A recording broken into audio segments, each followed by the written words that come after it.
ደግሞ ላይቭ እንዳይገባ ሁለተኛ አደርገዋለሁ ማለት ነው። ደግሞ እናንተ ኡስታዙ እንዳይገቡ አደርግላችኋለሁ። ተጠርቶ ነበረ መምጣት ይችላል። እውቅና ስላለው ነው እንጂ ስለካባችሁት ነው እንጂ የሚፈልገው አይደለም። ስለታወቀ እውቅና ስላለው ከፍ ስላደረጋችሁት ብዙ መሀይማ የሚከተሉ ስለሆነ ለአንዴና ለመጨረሻ ጊዜ ኬረር ኢንድድ የሚል ታይትል አሸክመው ነበር ማለት ነው። ኦኬ ወደ ቶፒኩ ባክ አድርጓል። ሌላ አጀንዳ ውስጥ አትግቡ።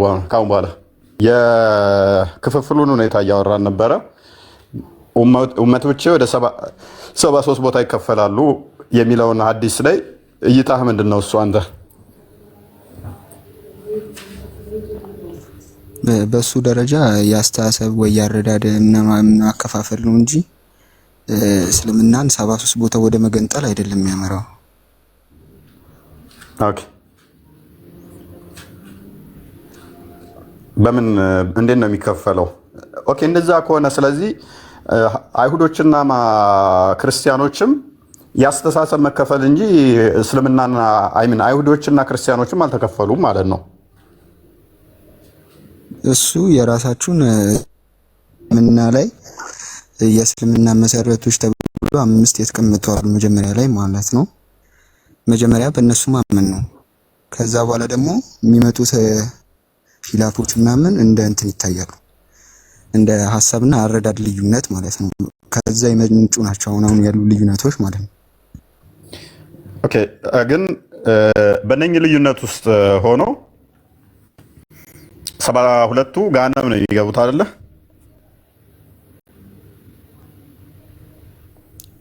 72ቱ እንደዛ እንጂ እሱን እንኳን አንደኛው ገነት ይገባል፣ 72ቱ ገሃነም ነው የሚገቡት ይላል አዲሱ። እንዲሁ ያስተሳሰብ ልዩነት እንጂ በዋናው በእስልምና ልዩነት ከሌላቸው ለምንድነው ገሃነም የሚከታቸው በአስተሳሰብ? ታዲያ እንዳንተ አባባል ከሆነ በአስተሳሰባቸው ከእስልምና ካፈነገጡ ሲያፈነግጡ 72ቱ ገሃነም የሚገቡት ማለት ነው። ስለዚህ ሙስሊም ተብለው ተጠርተው እንኳን ሙስሊም ነን እያሉ እንኳን ከተለዩ ከእስልምናው ገሃነም ይገባሉ ማለት ነው። ያው ከእስልምና የሚያወጣ ስራ እስከሰሩ ድረስ ወደ ስራ ሳይሆን እምነታቸው ነው። መጀመሪያ ሙስሊም የሚያስብላቸው ለምሳሌ ስራ ስትል ከእስልምና የሚያስወጡ እንደ ሽርክ ምናምን ያሉ ነገሮችን ከሰሩ ማለት ነው። ለምሳሌ አላህን በአላህ ላይ ልዩነት ቢያመጡስ? አላህ ለምሳሌ እጅ እግር የለውም አንደኛው ቢል፣ አንደኛው ደግሞ አላህ እጅ እግር አለው ቢል ነብዩ ከሁለት አንዱን ነው የተናገረው የሚሆነው። ምክንያቱም ሁለቱንም ተናግሯል ካልክ ነብይህ ግራ ሲያጋባ ነበር ማለት ነው። አንዴ አላህ እጅና እግር አለው ብሎ አስተምሯል፣ አንዴ ደግሞ የለውም ብሎ አስተምሯል ማለት ነው። አላህ ከአርሽ በላይ ነው በዛቱ ብሎ አንደኛው ካመነ፣ አንደኛው ደግሞ ኖ አላህ ሞጁዱን ቢላ መካ ካለ፣ አላህ ለቦታ ካለ፣ አላህ ሙሐመድ የትኛውን የተናገረው? ወይም ሙሐመድ ነው ተጠያቂ የሚሆነው ወይንም ደግሞ እነኚህ ሰዎች ተጠያቂ ነው የሚሆኑት። ባይዘዌ ይሄ እንደዚህ ልዩነቱ ይሄ አላህ እዚህ ነው የሚለው ልዩነት የተፈጠረው ቁርአን ላይ ያሉ አያቶችን ከመፈሰር አንጻር ነው። ያ ማለት በተለያየ መንገድ ከመፈሰር የተነሳ ነው እንደዚህ ልዩነቶች የመጡት ማለት ነው። ሌሎችም እምነት ላይ እኮ እንደዛ ነው የሚመጣው። ሌሎችም እምነት ላይ አረዳድህ እንትን ሲሆን እንትን እያለ ይመጣል ማለት ነው። ስለዚህ ነብይህ የኔን ሱና ተከተሉ፣ የኔን አረዳድ ተከታተሉ ሲል የትኛውን ነው ያስረዳው? እሱ የአህሉ ሱና መንገድ ነው እንትን ያሉት ያስተማሩት እሳቸው ነቢያቸው ሰለላሁ ዐለይሂ ወሰለም ማለት ነው። ስለዚህ እጅ እግር አለው የሚለው ወይንስ የለውም የሚለው የእነሱ አስተምሮ የትኛውን እጅ እግር አለው የሚለውን ወይንስ የለውም የሚለውን? እጅ እግር አለው ምናምን ሳይሆን እዚች ጋር ቁርአን ላይ የተጠቀሱ ሲፋቶች አሉ ለአላህ ማለት ነው፣ ባህሪያት። ግን እነዛ ባህሪያትን እኛ መፈላፈል የለብንም። በቃ አያቶችን የወረዱ እንትን ቁርአን ላይ ያሉ አያቶችን በሲፋ መልክ አጽድቀን ቀሪውን አላህ ራሱ ያውቃል፣ እኛ እንፈላፈልም ማለት ነው። እንደዛ ነው። ኢቭን ይሄን ማጸድቁትስ ሙስሊም ማባል ይችላሉ ወይ ነው የኔ ጥያቄ። አንተ አጸደቅሽ እጅ አለው እንዴት ነው አንፈላፈልም አልከኝ። እግር አለው እንዴት እንደሆነ አናቅም። ባት አለው እንዴት እንደሆነ አናቅም። የለውም የሚሉስ ለምሳሌ የለውም የሚሉስ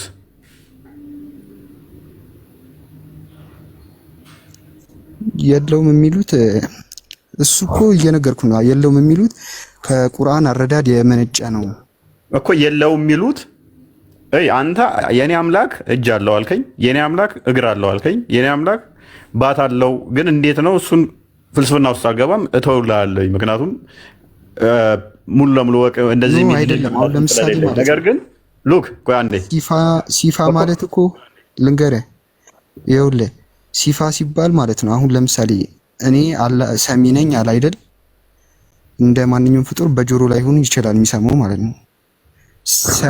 ሰሚ ነኝ ሲል ግዴታ ጆሮ አይደለም ኤክስፔክት ማድረግ ያለብህ። አያለው ሲል ግዴታ አይን አይደለም ኤክስፔክት ማድረግ ያለብህ። ኦኬ እንደዛ ከሆነ በምንድን ነው የሚሰማው? በሚያየው እኛ አንሰላስልም። እንደዛ ከሆነማ ሰሚ ነው ተመልካች ነው የሚሉ አሉ። አዎ ነገር ግን ጆሮ አለው አይን አለው የሚለውን ኤክስክሉድ አድርጋ። አሁን ደግሞ እንደዛ ከሆነ አይን አለው ብለህ ማጽደቅ የለብህማ።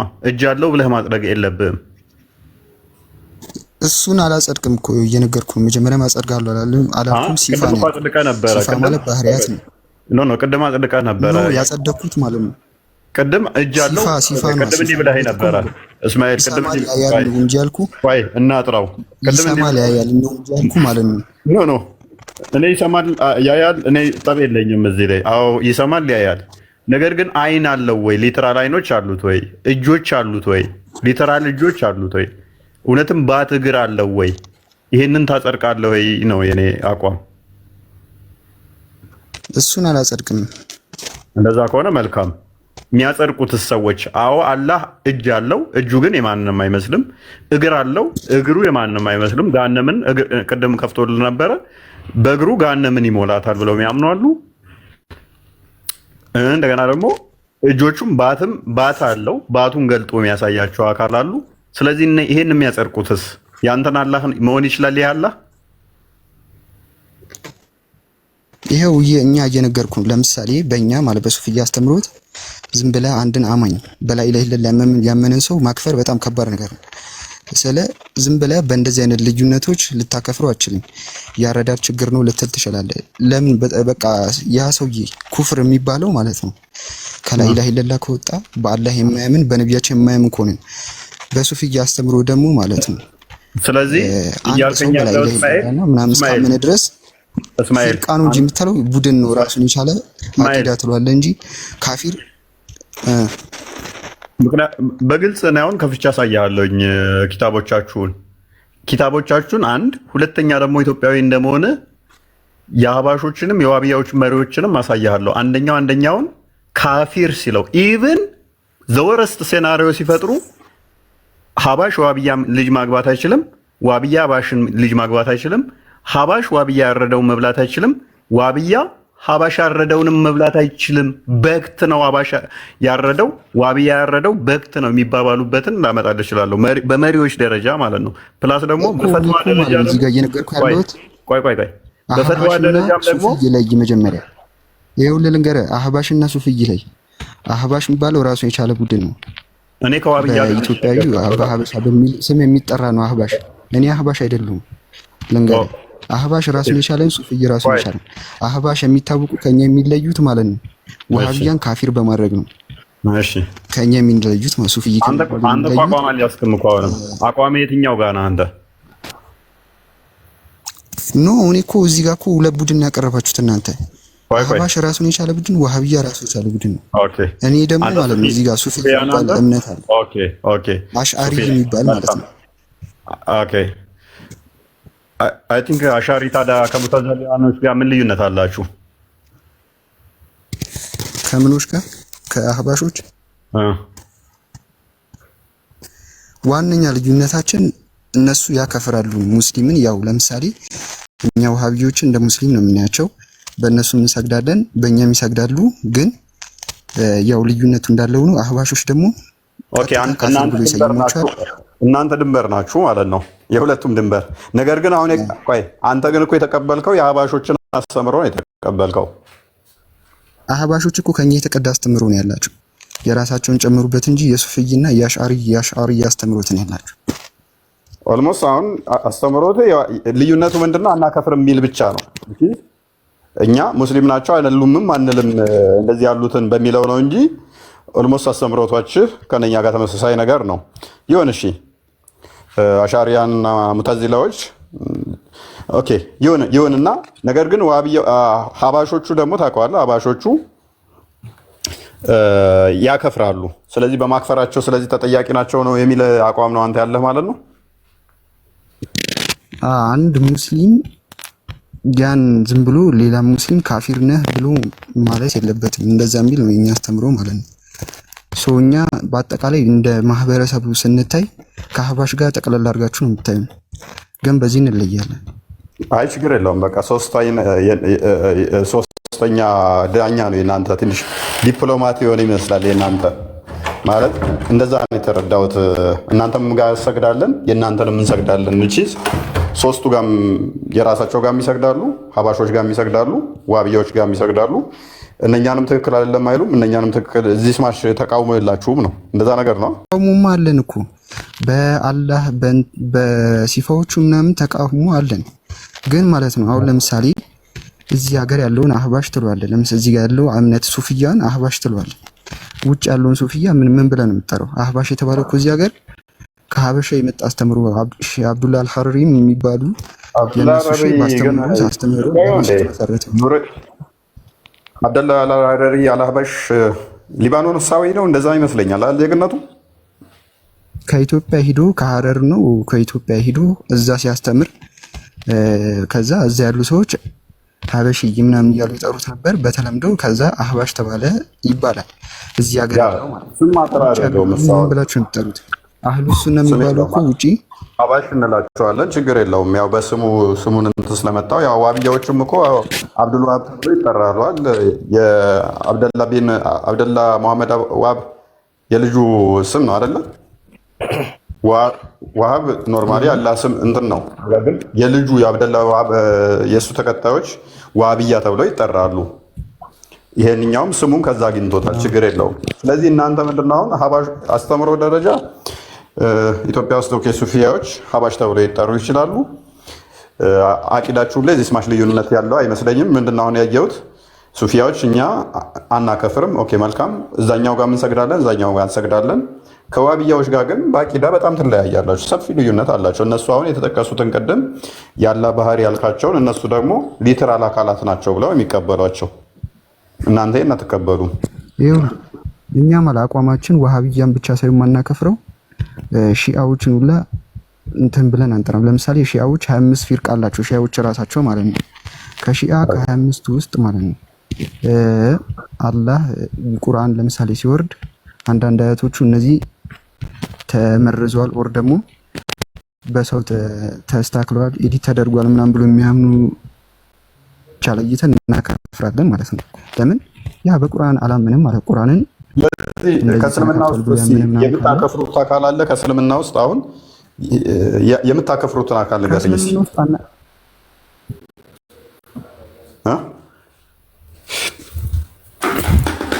እሰማለሁ። ከእስልምና ውስጥ አናከፍርም።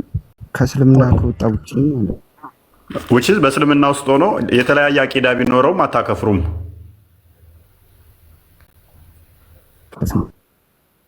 ማለት ምንድን ነው?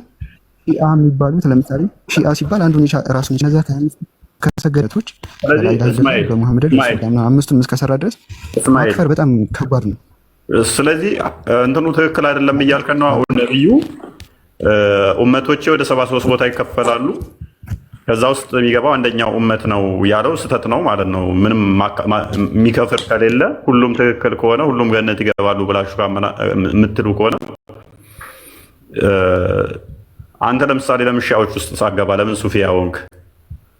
ፕላስ 72 ይከፈላል የሚለውስ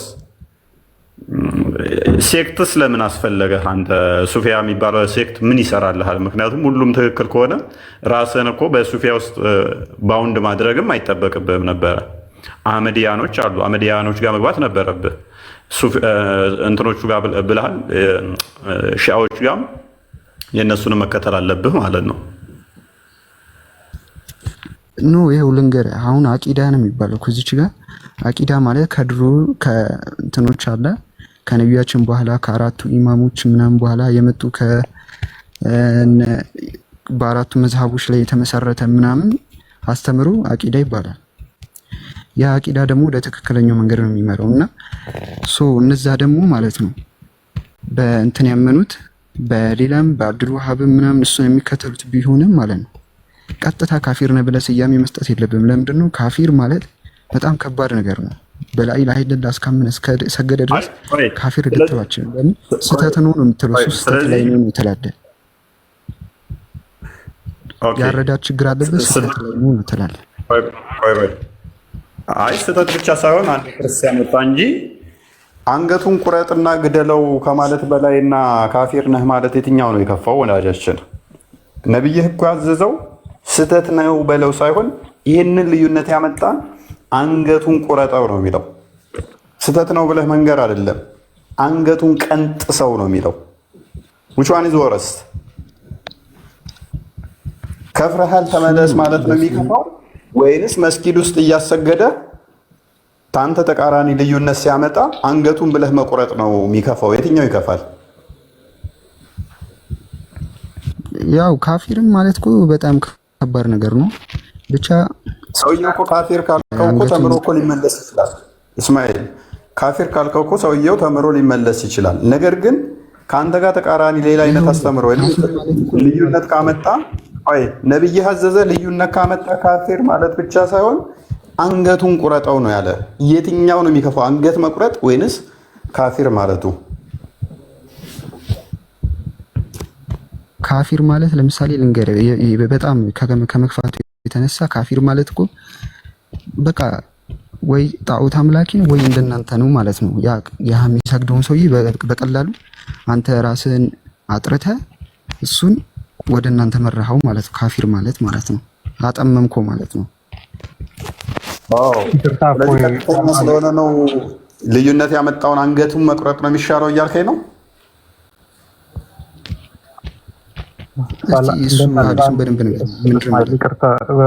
እፎይ እንትና ብሩኬ ያስገቡኝ ያለ ነው። ከታች ከቻልክ አስገባ።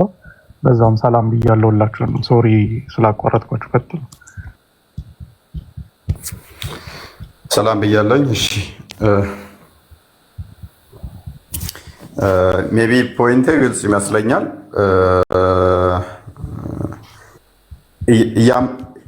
ያሙ ወዳጅ ያሙ ነው ያሙ ወዳጅ ሶሪ በትክክል ፕሮናውንስ ካላደረኩት ያሙ ወዳጅ።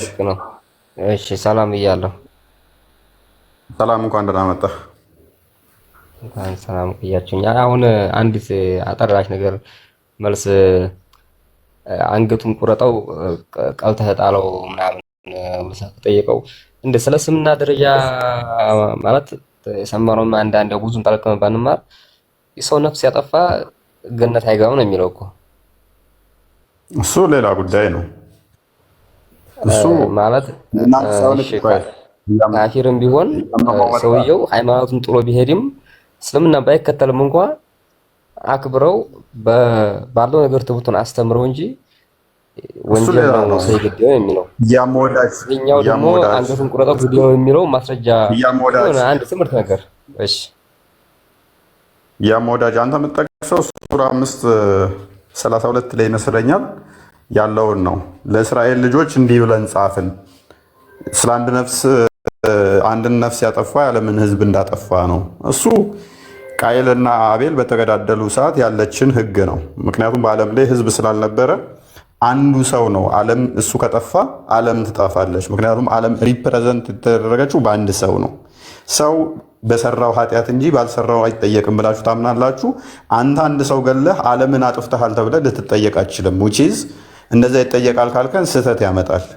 ያ ክፍል የተነገረው በጊዜው አደም እና ሔዋን አንዳንድ ብቻ ስለነበሩ እነሱ ማጥፋት እነሱ ቢጠፉ ዓለም እንደ መጥፋት ስለሚቆጠር ለእስራኤል ልጆች አደምን ታሪኩን መለስ ብለው ስለ አቤልና ቃኤል የሚናገር ክፍል ነው። እንዲህ ብለን ጻፍን ብሎ የሚናገረው ስለነኛ ነው። ዓለምን ወኪል ሆነው ስለመጡ ማለት ነው። አንድ ሰውን ገድሎ ግን ዓለምን እንደማጥፋት ነው ብለህ የምታስብ ከሆነ which is ሰውየው አንድ ሰው ገድሎ ዓለምን ገድለሃል የዓለም ህዝብ ገድለሃል ተብሎ የሚጠየቅ ከሆነ በአንደኛው ባልሰራውም ይጠየቃል እያልከኝ ነው። እሱም ያስከድ አይደለም። ፕላስ ደግሞ የኛው ምንድነው እሱ በግልጽ የሚለው ምንድነው በኡመቴ ውስጥ ያስተምሮ ልዩነት የሚያስተምር ወይንም የሚያመጣ ካለ አንገቱን ቁረጡት፣ ምታ አንገቱን ነው የሚለው፣ ግደሉት ነው የሚለው ቃል በቃል ማለት ነው። መረጃው ይከፈትልህ። ሜቢ ማንኛውን የጠየቀኝ ነበር? አንተ ጠፋብኝ።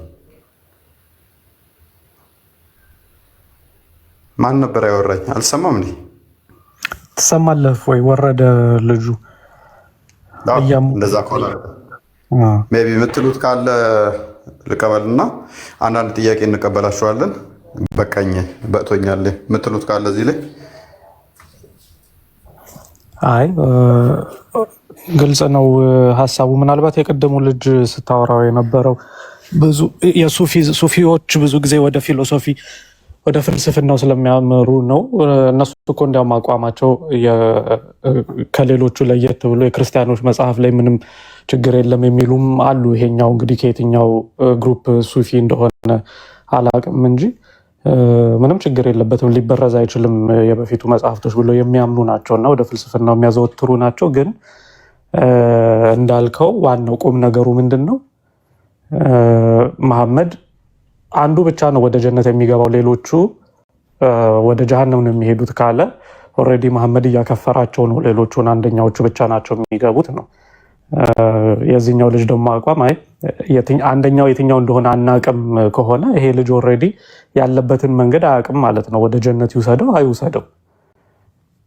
ለዚህ ነው እስልምና እየሄዳችሁበት ያላችሁት መንገድ ምን እንደሆነ ወዴት ይዟችሁ እንደሚሄድ አታውቁም፣ እርግጠኞች አይደላችሁም ብለን የምንለው። እያቆራረጥ ካታወራ ማይሆን ነገር እያወጋህ ነው። ላቋርጥህ?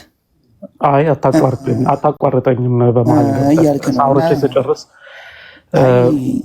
እያወራሁኝ ሳወራ ስጨርስ በኋላ ትገባለህ። በመሀል አትግባ። ስርዓት ይዘህ ቁጭ ብለህ አዳምጥ። አይ ስርዓት እኮ ይዤ ተቀመጥኩኝ፣ ግን በጣም ጥሩ ነው የምታወራው። በጣም ጥሩ።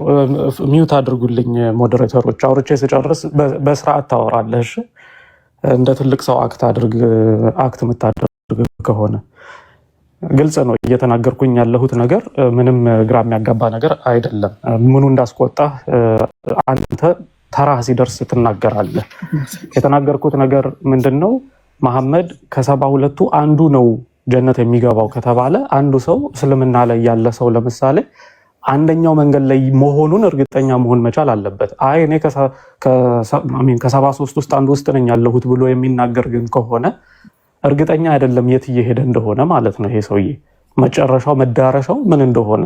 ለዛ ነው መሐመድም ሲናገር በቁርአን ላይ በእኔም በእናንተ ምን እንደሚሰራብኝ አላቅም ብሎ የተናገረው። መጨረሻችንን አናቅም ነው እስልምና። በሱራ 11 ሱረቱል ሁድ ላይ 56ኛው አያ አካባቢም አላህም ራሱ ደግሞ መንገደኛ እንደሆነም ይናገራል። ጌታዬ በቀጥተኛው መንገድ ላይ ነው ብሎ ይናገራል። መንገዱ ሳይሆን አላህ ራሱ መንገድ ላይ እንደሆነ በሱራ 1156 አካባቢ ላይ ይናገራልና እስልምና መንገዱ የማይታወቅ ወይንም መዳረሻው የማይታወቅ እምነት እንደሆነ እንዲሁ ብቻ ከ73 ውስጥ አንዱ ውስጥ ሆኖ hope for the best እንደሚባለው ማለት ነው። በቃ አንዱ ጋር እንደርስ ይሆናል ብሎ ተስፋ ማድረግ ነው እንጂ ትክክለኛው የትኛው እንደሆነ አይታወቅም ነው። ካልሆነ ግን አንደኛውን ይዞ ሌሎቹ ግን ትክክል አይደለም ብሎ መፈረጅ መቻል አለበት ማለት ነው ይሄ ልጅ እና በዚህ ደረጃ ነው። ቴንክ ዩ። እሺ አንድ በማስረጃ እንዳቀርብ እንትን በሉልኝ። ቆይ አንተ ከማቅረብ በፊት ሰላም ብያለሁ ወንድሞች ሁላችሁንም። መጅሙል ላይ ሻርዲ ሰላም መጅሙል ፈትዋ ላይ ሁላችሁም ማየት ትችላላችሁ።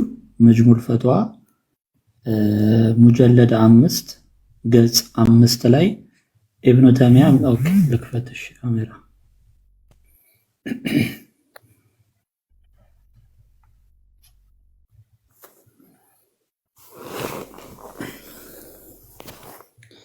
ያው ኢስላም ዌብ ላይ ያለ ነው። የማን ነው ይሄ? ኮሌክሽን ኦፍ ፈትዋዎች ማን የሚውት አርገው አንዴ። ኦኬ ኮሌክሽን ኦፍ ፈትዋ ኦፍ ማን ይላል? ኢብኑ ተይሚያ ይላል። የኢብኑ ተይሚያ ፈትዋ ላይ ምን እንደሚሉ ሁላችሁም ተመልከቱት። በአሁን በቤተ ክርስቲያን አንድ መናፍቅ ቢነሳ ጉባኤ ነው የሚሰበሰበው። ትምህርቱን በትምህርት ነው የሚያሸንፉት። እስልምናውስ እንዴት ነው ይሄንን የሚያካሂደው ሲባል ተመልከቱት ምን እንደሚል whoever does not say Allah is above his heaven on his throne is separate from his creation ማንም አላህ ከሰባቱ ሰማያት በላይ ነው ያለው የማይል ከሆነ ብሎ የሚለው ምንድነው? he must be given a chance to repent ንስሐ እንዲገባ ጊዜ ሊሰጠው ይገባል ይላል። if he does ንስሐ ከገባ well and good ጥሩና መልካም ነው ንስሐ ከገባ ማለት ነው እንደዚህ የማይለው ሰው። otherwise ካልሆነ ግን his neck አንገቱ should be struck and he should thrown onto garbage dump ጭንቅላቱ ተቆርጦ የቆሻሻ መጣያ ገንዳ ውስጥ መጣል አለበት ይላል። so the people of the qibla or the people of the covenant ለምንድን ነው የቂብላ ወይም የቃል ኪዳኑ ሰዎች will not be bothered by his stench ይላል። ሬሳው ተጥሎ ሽታው እነዚህ የቂብላውና የቃል ኪዳኑ ሰዎች እንዳያስቸግራቸው ራቅ ተደርጎ ጭንቅላቱ ተቆርጦ የቆሻሻ መጣያ ገንዳ ውስጥ ይጣል ነው የሚለው ንስሐ የማይገባ ከሆነ ማለት ነው ብሎ አልሐከም ሜንሽንድ this from this sahih isnad ይላል ማለት ነው። ይሄ መጅሙል ፈትዋ የኢብኑ ተይሚያ መጽሐፍ ላይ ያለ ነው። ጆሮ ያላችሁ ይሄንን ሰሙ። እስልምና ውስጥ አንድ ነው የምትሉት ራሱ እርስ በርስ እንደዚህ አሮን ነው። ይሄ እንዴት ኤክስፕሌን እንደሚደረግ ባላቅም እንግዲህ ማየት የምትችሉት ነገር ነው። ፊት ለፊት ያለ ነው። አንዴ እና ትንሽ ደቂቃ እንትን ቢልምጣ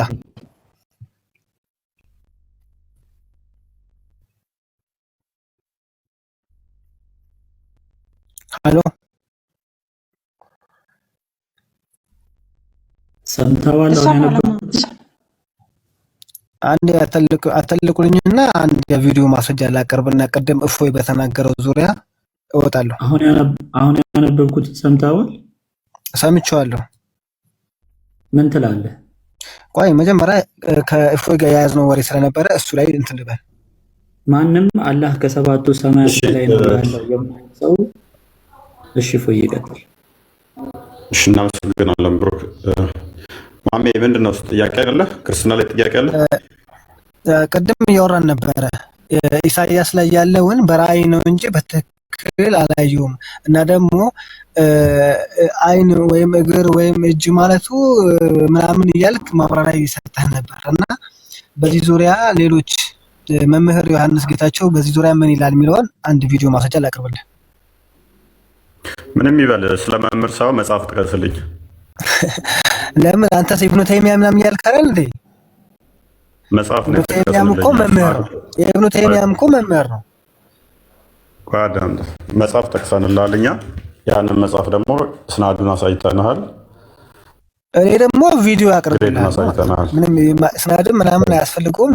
ቪዲዮ ላቀርብልህ ከመምህሮቼ ማለት ነው። ምንም ነገር እኮ ከትንቢተ ኢሳይያስ ምዕራፍ 6 ላይ ደጋግሜ ነግሬሃለሁኝ። ያንን በተመለከተ አንተ ባልከው አይደለም፣ ሌሎቹ አባቶች ደግሞ አንተ ባልከው አይደለም የሚሉት። ምንም እኔ ባልኩት አላሉ እሱ ሌላ ጉዳይ ይሆናል። ቤትን ክፈትና እፎይ ባለው ለምንድን ሌላ ጉዳይ የሚሆነው? ለምንድን ሌላ ጉዳይ የሚሆነው? ያልሆነ ነገር ነው ያስረዳኝ ማለት ነው። ጥያቄና እዚህ ቦታ ላይ በለኝ። አትፍራ። ለምን ቪዲዮ ማስረጃውን ላቅርብ። ጥያቄ ጠይቀህ ጥያቄ ጠይቀህ አትፍራ። የቪዲዮ ማስረጃውን ላቅርብ። አንተ በተናገርከው አይነት አይ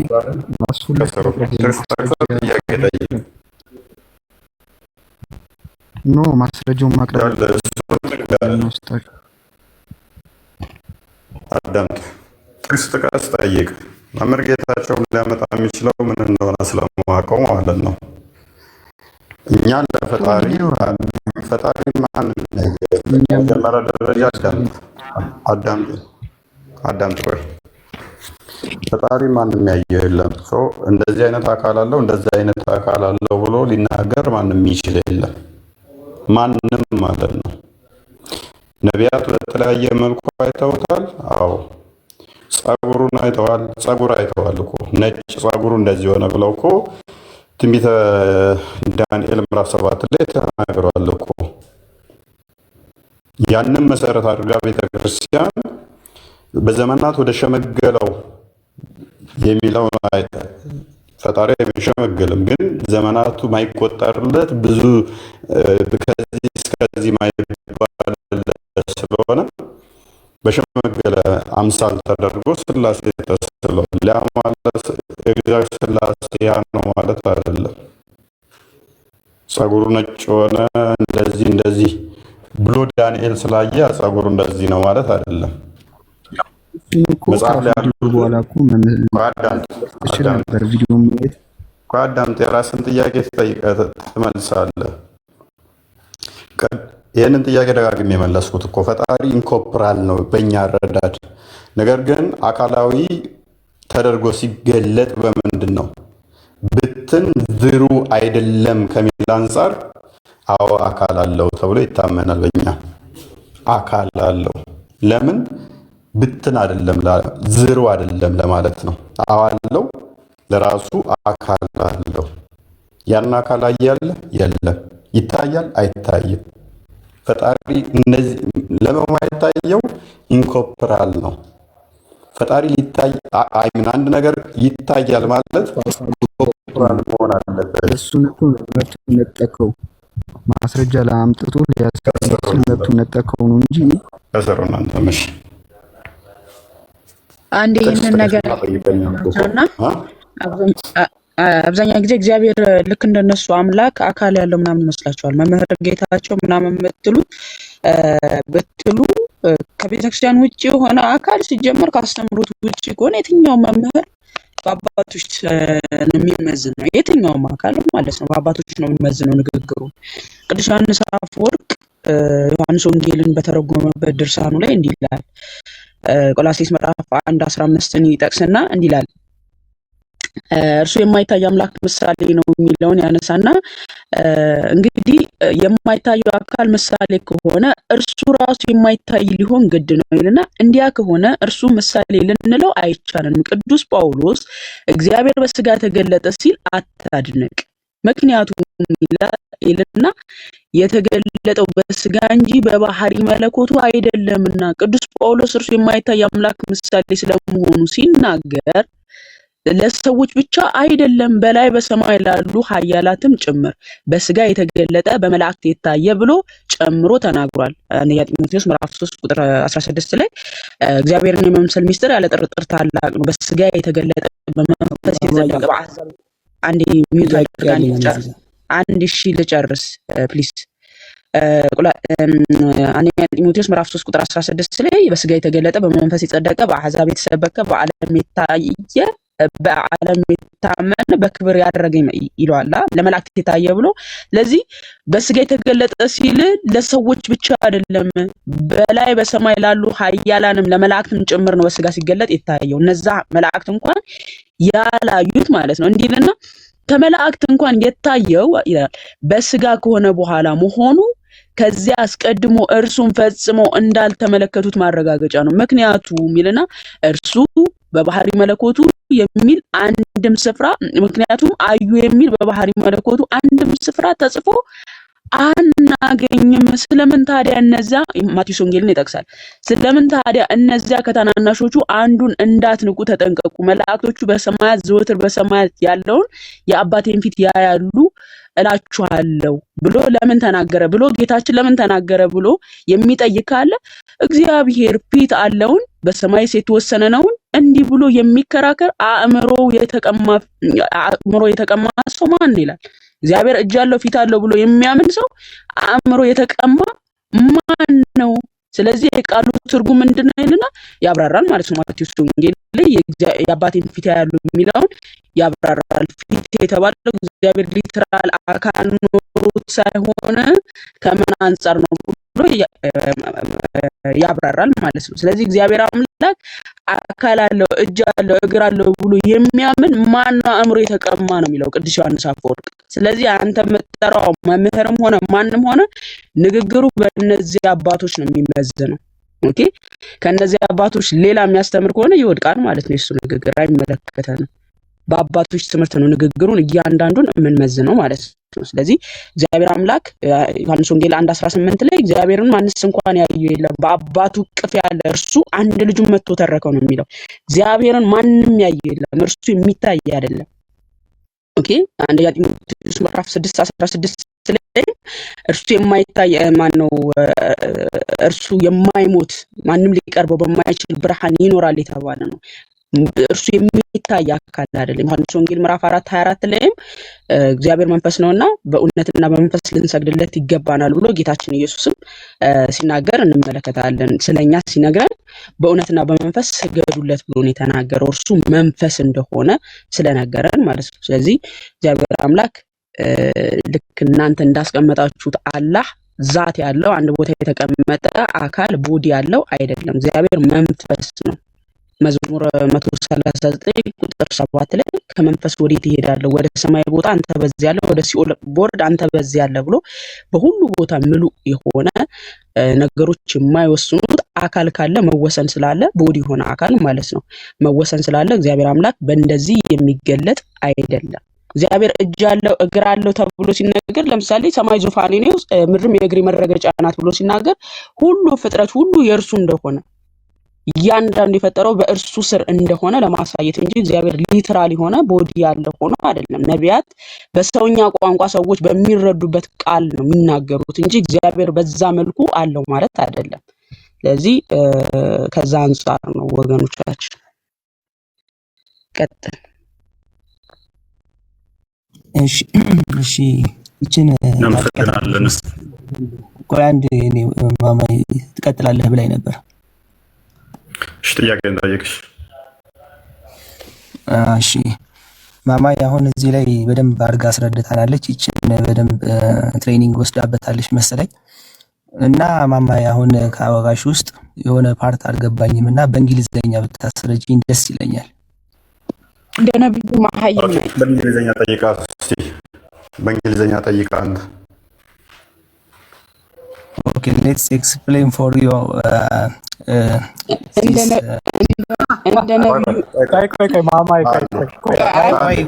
Mama, please.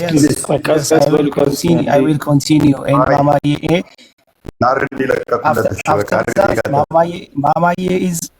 Mama is let's continue. Okay, all of us listen to me carefully. All of us listen to me carefully.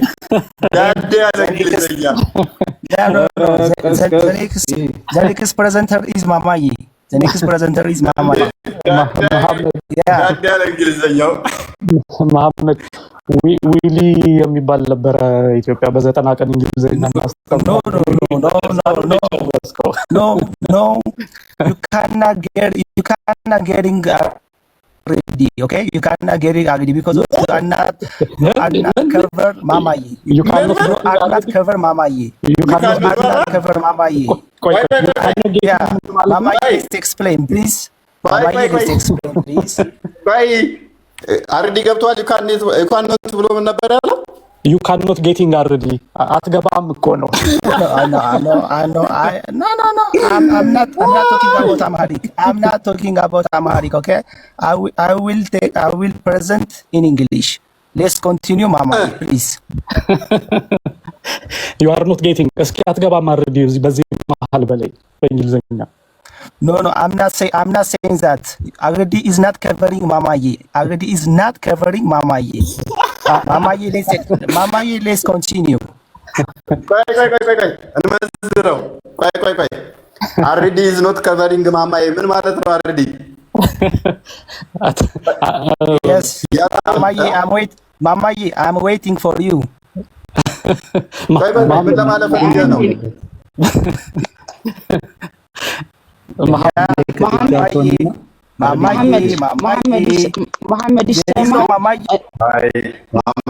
መሐመድ ላውራ እንዴ? እኔ እንደ ነብዩ ኡሚ ነኝ መሀይም ነኝ፣ እንግሊዘኛ አልችልም። እኔ ቢያንስ የራሴን ቋንቋ እችላለሁ። የራሱን ቋንቋ የማይችል እኔ እንደ ነብዩ ኡሚ ነኝ። ሱራ 16 1 ክፈችልኝ። ፕሊዝ ተረጋጋ መሐመድ። ሱራ 16 ታሪኩን ታውቀዋለህ ብዬ አስባለሁ። አረዲ ሱራ 16 1 ላይ መሐመድን ይኮርጃል ያሉ ጊዜ የመለሰላቸው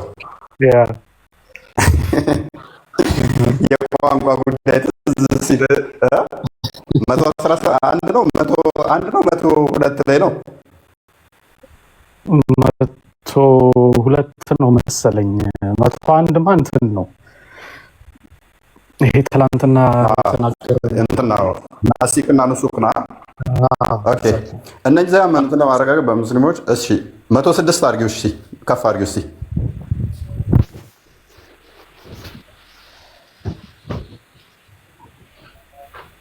105 106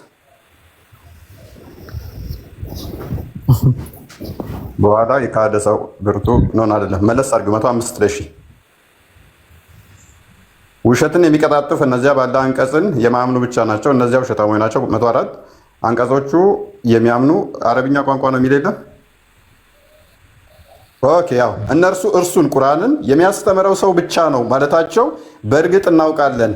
የዚያ ወደ እርሱ የሚያስጠጉበት ሰው ቋንቋ አጅም ነው።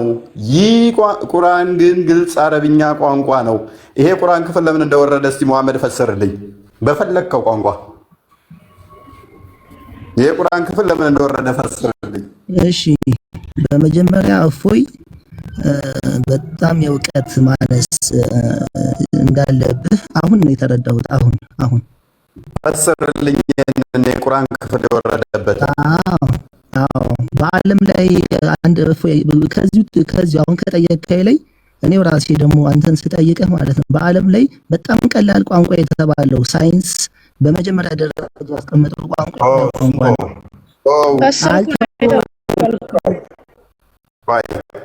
ይሄ ቁርአን ክፍል ለምን እንደወረደና የወረደበትን አስባብ ስነግረኝ ነብይህን በጣም ፈታያለሁ።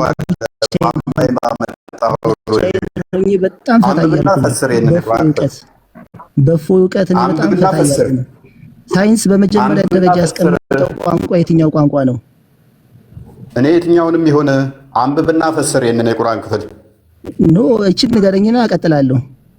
አንብብና ፈስር እቀጥላለሁ። ወንድሜ አንተ ደግሞ በመሀል የተጠየቀውን ጥያቄ እየመለስክ እያጣጋን እንሂድ። አንብብ እኮ መልስልኝ። ሰርች አታርግ። እስከዛ ሰርች አታርግ። ምንድነው? ምን ለእስልምና ጭንቅላ ለሙስሊሞች ነው ሰርች ማድረግ አይደለም። ጀነራል ኖሌጅ ነው የጠየኩ። ጀነራል ኖሌጅ ነው። ሳይንስ አንደኛ ደረጃ ብሎ ምን ቋንቋን ያስቀመጠው? በምን ደረጃ? በቀላል ለሰው ልጅ አንደርስታንድ ወይ ደግሞ ለሰው ልጅ ቶሎ ሊረዳው የሚችለው ቋንቋ ብሎ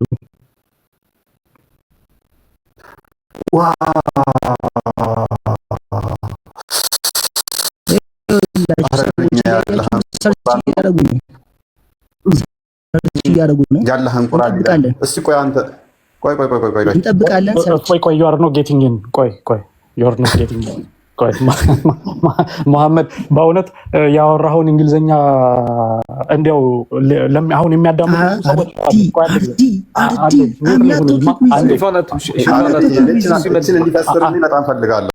ይፈስረዋል። አንድ ጊዜ የጠየቀውን ጥያቄ ልንገረው። አንድ ጊዜ ሚውት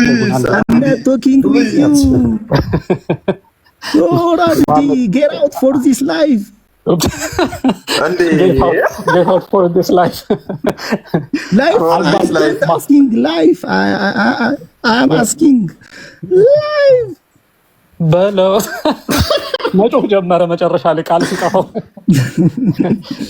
መሐመድ በእውነት በጣም ያው እያዳመጠ ያለ 1700 ሰው አለ። ብዙ ሰው አንተ በማታውቀው ነገር ስትመጻደቅ እንዴት ያሳፍራል!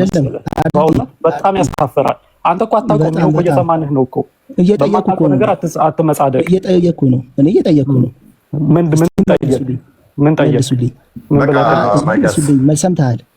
አልሰማሁኝም። እኔ በአሁን ነው በመሀል የገባሁት። እኔ ደግሞ አልደግምልህም። ሚውት አድርገህ ተቀመጥ። አይዞህ። ይቀጥል አለ ኮርሶች የሚሰጡ አሉ። እነሱን ውሰድና መተህ ሰውን ለመናገር ከፈለክ ቢያንስ በምታውቀው ነገር ቢሆን አንተ አሁን እንግሊዘኛ ሀና ለን ሳትለይ እንዲያው ሰውን መተህ ኮሜንት ስታደርግ አያሳፍርም? ትንሽ አመሰግናለሁ። ቴንኪው። በጣም ጥሩ። እንደዛ አድርግ። ለሌላ ሚውት አድርግና ሚውት አድርግ። አንዴ አሁን የጠየቅኩህን ትመልሳለህ። ማማዬ አንዴ ክፈችው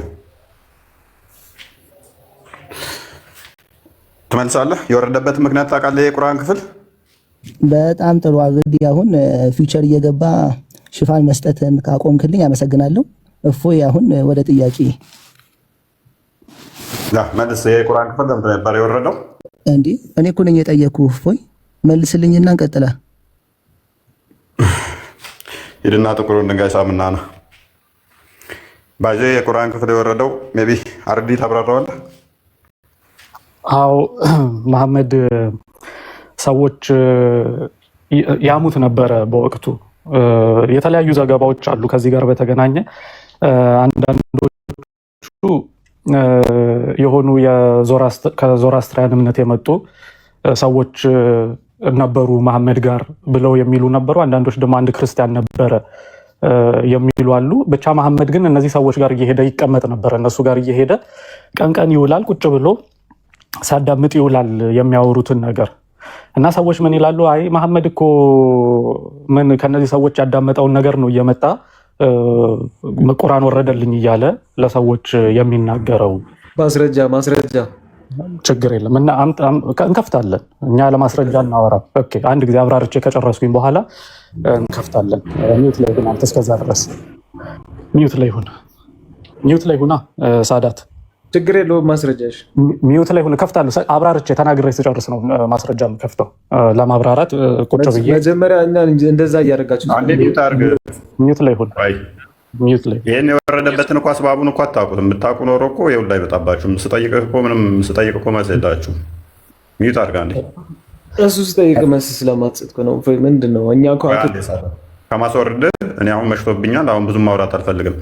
አስባባል ነዙሩን ክፈችው። አልዋሂዲን ማማዬ ያ እሷ እየከፈተች ግን እኔ ይሄንን ነገር ልበል። በነገራችን ላይ ይሄንን ሀሳብ እንዲያውም በጣም እንትና የሚባሉ ቱራን ዱርሰን የሚባሉ አንድ ሙፍቲ ነበሩ። ቱርክ ሀገር ውስጥ ሙፍቲ የነበሩ እስልምናን ለቀው የወጡ በኋላ በእስልምና አክራሪዎች የተገደሉ ሰውዬ ነበሩ እና ይሄንን ክፍል በመጽሐፋቸው ላይ በጣም በስፋት ይጽፉበት ነበረ። ስለ መሐመድ ብዙ መጽሐፍትን ጽፈዋል ከእስልምና ከወጡ በኋላ መሐመድን እያጋለጡ ማለት ነው። እና እሳቸው አንኮንቪንስድ ብለው ነው የሚናገሩት። በቃ እኔ እርግጠኛ ነኝ መሐመድ ከነዚህ ሰዎች እየሰማ ያመጣ እንደነበረ ኮንቪንስድ ሆኛለሁ ብለው እዚህ ክፍል ላይ ብዙ ነገር የተናገሩበት አለ። እና ያው ሀሳቡ ምንድነው? ማማዬ እየከፈትሽው ስትከፍቹ እንትን ማስረጃውን እናየዋለን። ተፍሲሩ ነው ያ ተፍሲሩን ወይም ማስባብ አልነዙል ዋቂዲ አልዋቂዲ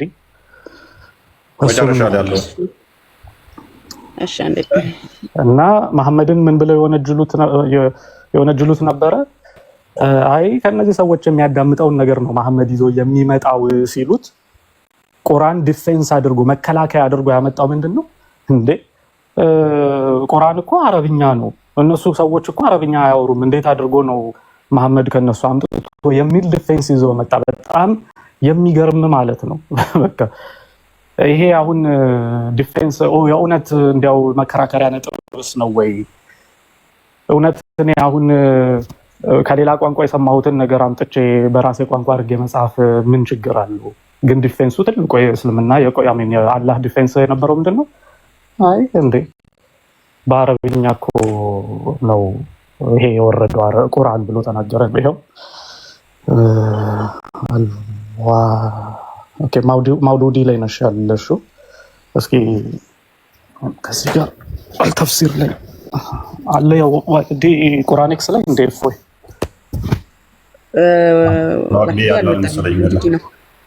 የለም አልመውዲዲ ላይም አለ ታሪኩ ይመስለኛል አለ። ሜይ ቢ ኦዲየንሱ በደንብ ግልጽ ለማድረግ እንግዲህ አርዲ እንዳላችሁ ነው። ቋንቋ ጨዋታ ስላመጣ ነው። መሐመድ እስከዛ አንዴ ጥያቄ ልጠይቅሽ። አንዴሽ ትጠይቃለህ። ምንድነው እሱ? ይሄ አዲስ ታሪክ አላመጣህም፣ የቀደሞቹ ሰዎች አስተምሮ ነው ሲሉት፣ ኖ ኖ ኖ ኖ፣ ሰዎቹ በመሐመድ ጋር ነጋዴዎች ለነጋዴዎች ነበሩ፣ ከነሱ የኮረጅከው ነው ሲሉት፣ አይ እነሱ የሚያወሩት ሌላ ቋንቋ ነው፣ እኔ ደግሞ አረብኛ ነው ይሄው ቁርአን የተናገርኩት፣ ስለዚህ እንዴት ኩረጃ ይሆናል? ይሄ ግልጽ አረብኛ ነው፣ የእነሱ ደግሞ ሌላ ቋንቋ ነው። ስለዚህ ሌላ ቋንቋ ለምሳሌ እናንተ ጋር መጥቶ ለምሳሌ እናንተ አማርኛ ተናጋሪ ከሆናችሁ ሌሎች ቋንቋ የምትችሏቸው አሉ። በእንግሊዝኛ መጥቼ ካወራው ኩረጃ አይሆንም ማለት ነው። በአማርኛ ስታወሩት እኔ በእንግሊዝኛ ያወራሁላችሁን ካለ ነብይህ እንደዚህ ያለን አካል እየተከተልክ እንዴት ነው ሰውን እንግሊዝኛ አውራ የምትለው? እንዴት ነው እሱ የሚሆነው? ኮርጃሃል ሲባል እንኳን ኖ ኖ ኖ ያወራሁት አማርኛ ነው ብሎ የሚለው እኔ ያወራሁት አረብኛ ነው ብሎ የሚል ታዲያ ያስተማርነው እኮ አማርኛ ነው እንጂ አረብኛ ወይንም እንግሊዝኛ አይደለም። ያውም ኮርጆ ማለት ነው። ከየት ነው ዲፌንስ ከየት ነው የተኮረጀ? ነብይህ እኮ አንተን ራሱ እኮ ያዘዘህ ምንድነው? እሱ ቂያማ እንዲመጣልህ እኛን እንድኮርጅ ነው። ነብይህ እኮ እያንዳንዷን ይኮርጅ ነበረ። የኮ ታማኝ እኮ ነው ነብዩ። ወይ ከየት ነው ያልመጣልህ ሲመስለው የኮረጀው ቦታ እስካሳይ የተኮረጀው ቦታ እስካሳይ ምን ያልኮረጀው አለ? ክርስቶስ ተሰቅሏል የሚለውን ብቻ ነው ያልኮረጀው እንጂ ክርስቶስ አምላክ ነው ሰዎች እንድፍል የምታረግ አለመኮረጁ እንጂ ሌሎችን እኮ ምን ኮርጇል? ኢየሱስ ቃል ነው ብሎ ማለቱ ኮርጇል። መንፈስ ነው ብሎ ኮርጇል። ደግሞ እንደሚመጣ ኮርጇል። እንዳረገ ተኮርጇል። ብቻ ብዙ ነገር ኮረጆች አሉ። በዚች በጭፍን የሆነ ጥያቄ ብቻ ታለ ጠይቅ። ብንጸድቅም ባንጸድቅም የሚለው ሰውዬ እስኪ አብራራልን። እስኪ እንኳን ክርስቲያን ምናምን የሚለው ነገር ስለ ሰው ላብራራ አይደለም። አሁን ጥያቄ ካለ ጥያቄ ብቻ ጠይቅ። እንዳንተ ሰው አይደለም እንዴ? እሱ እንዳንተ ሰው እኮ ነው። እሱ አረብኛ የሚያነብ ከሆነ ልክፈትለት። ታነባለህ ሳዳት? ጥያቄ ካለ ለምን አትጠይቅም? እኔ ሰዓት ሄዶብኛል፣ መተኛት አለብኝ፣ ደክሞኛል። በጊዜ ነው የገባሁት። በእርግጥ ብንጸድቅም ባንጸድቅም ያለ ምናምን የሚል ኦኬ፣ ብንጸድቅ አዎ ለመጽደቅ ኦርቶዶክስ ሆነናል፣ ስለምንጸድቅም ኦርቶዶክስ ሆነናል። ነገር ግን እንደ እስልምናው አስተምሮ ደግሞ እንደው ዲሌማ ውስጥ ካላችሁ እንደናንተ አስተሳሰብ ማለት ነው አይጸድቁም የሚል እንኳን ክርስቲያን ሁን የሚለው ነገር አዳምጥ። ምክንያቱም ክርስቲያን ሆኖ ለምሳሌ ባይጸድቁ እንኳን አዎ ክርስቲያን ሆኖ አያርዱም፣ ቢያንስ አያርዱም ሰው እንደ እስልምናው ማለት ነው። ስለዚህ አራጅ ከመሆን የሰው ነፍስ ከማጥፋት በገነት ሄጄ ይህንን በማረድ ደግሞ እሸለማለሁ ከማለት ከእንደዚህ አይነት ድንቁርና አስተሳሰብ ሰው አርጄ ገነት ገባለሁ እጸድቃለሁ ብሎ ከማሰብ እንደው አልረድና ገነት አልግባ ብሎ ማሰቡ የተሻለ ነው። አርጄ ገነት ልግባ ብሎ ከማሰብ ማለት ነው። መጽሐፍ ቅዱሳዊ ጥያቄ ካለ ጠይቅ። አይ እንግዲህ አንድ እፎይ የኮረጀበትን ላሳየው ወይንስ በሌላ ቀን ከደከመህ ይቅር። ግን ቃል በቃል የተኮረጀ ምን እንደሚመስል ይብቃል።